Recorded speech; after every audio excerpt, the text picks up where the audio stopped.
Imagine a war hero turned silver screen legend, scarred by bullets and betrayal, staring down the camera with eyes that have seen hell. He leans in close and whispers 7 names of the most rotten souls he ever shared a set with. Men who hid behind fame while poisoning everything real. This isn't gossip.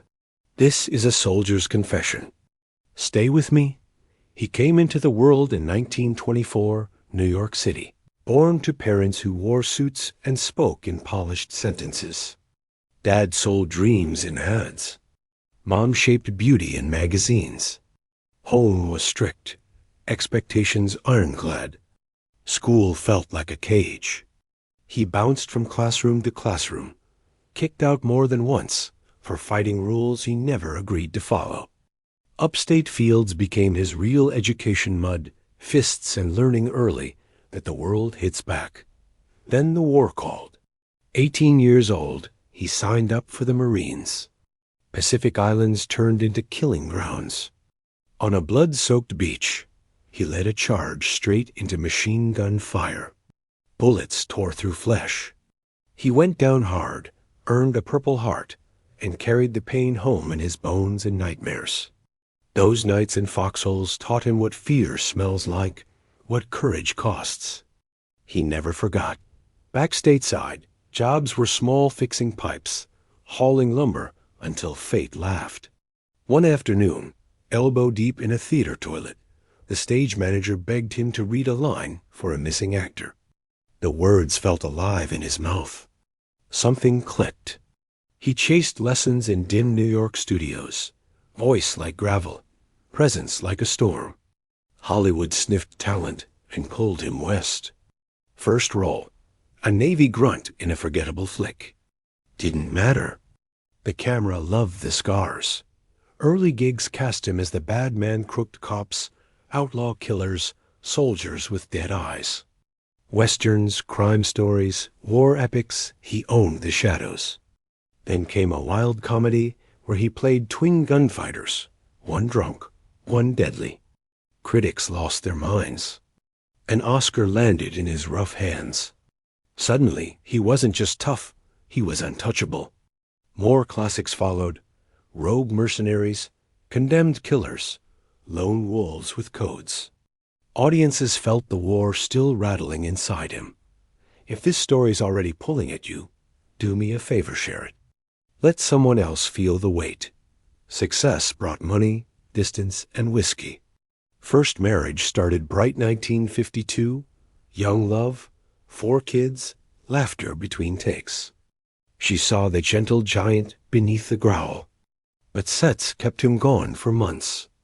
Bottles kept him longer. Arguments grew sharp. By 67, a house with quiet divorce papers signed. Kids split between 2 worlds. He sent checks, showed up when he could, but the damage stuck. 3 years later, he found harbor. She wasn't from the industry, just steady eyes and a calm that cooled his fire. They built a life in the Arizona desert, far from spotlights. Fishing at dawn, sailing slow rivers, trading stories under stars. She helped him drink less, think more. Friends said she saved what was left of the man. Trouble still knocked.